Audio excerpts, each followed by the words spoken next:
Bienvenue dans cette recette délicieuse de chez Bakia. Pour commencer, vous aurez besoin de 120 g de graines de sésame non grillées.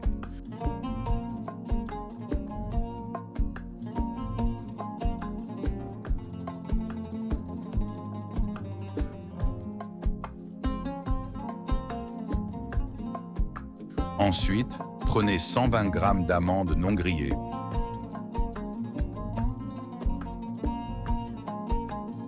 Ajoutez-les dans la machine et laissez bien mélanger.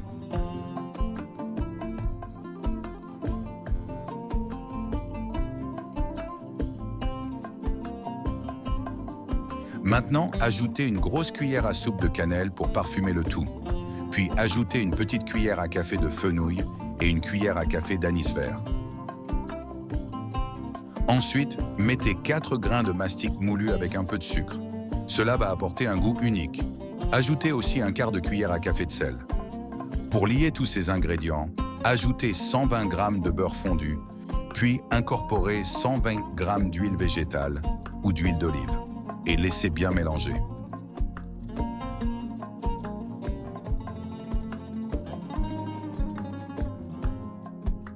Ajoutez maintenant 8 g de levure chimique et 1 kg de farine spéciale pâtisserie.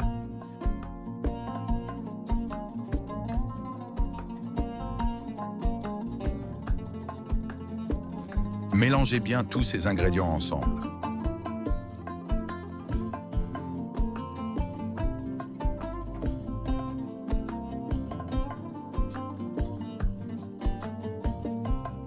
Il est temps d'ajouter 250 g d'eau de fleur d'oranger. Puis ajoutez un peu de safran pur. Ajoutez 60 g de vinaigre. Chauffez légèrement l'eau avec les ingrédients. Puis incorporez-la au mélange petit à petit jusqu'à obtenir une pâte bien ferme.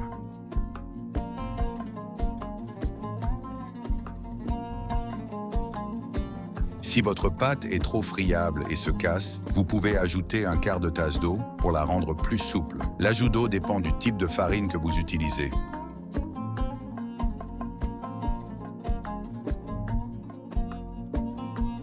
La pâte ne doit pas être trop molle afin de faciliter le façonnage, comme vous pouvez le voir dans cette vidéo.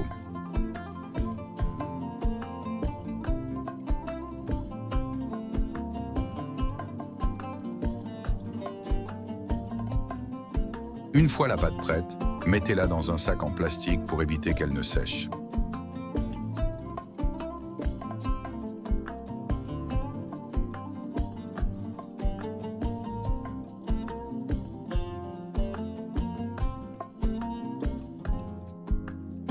Pour l'étaler, vous pouvez utiliser un rouleau à pâtisserie ou une machine à laminer pour les pâtes.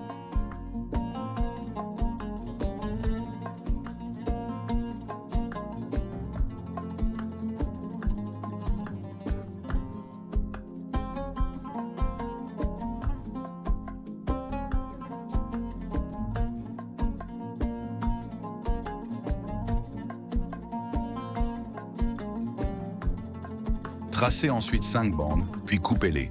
Cela vous donnera des shebakia de taille assez grande.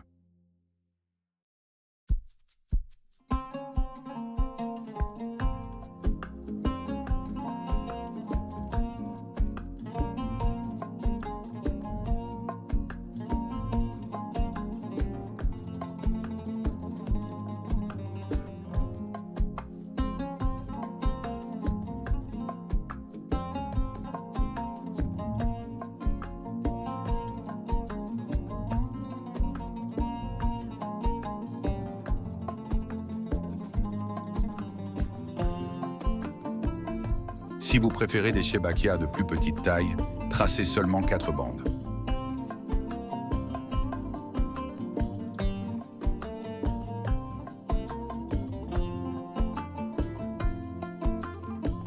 J'espère que la méthode de façonnage est bien claire pour vous.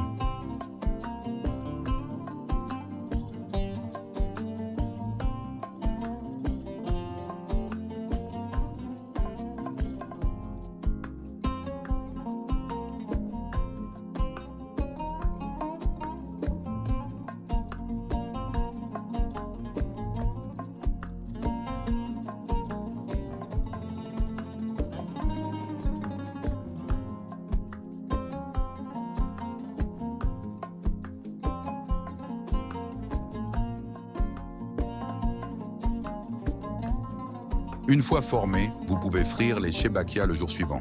Pour cela, veillez simplement à bien les couvrir avec du film alimentaire afin qu'elles ne sèchent pas.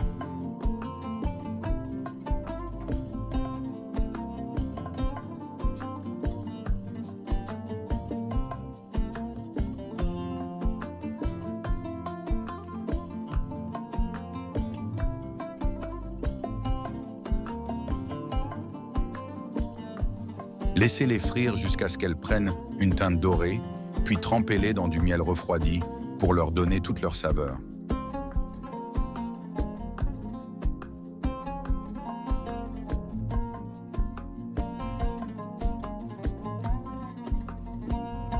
Si vous avez aimé la recette, essayez-la et dites-moi ce que vous en pensez en commentaire. Pour plus de recettes traditionnelles, abonnez-vous à la chaîne et activez la cloche pour ne rien manquer. À bientôt.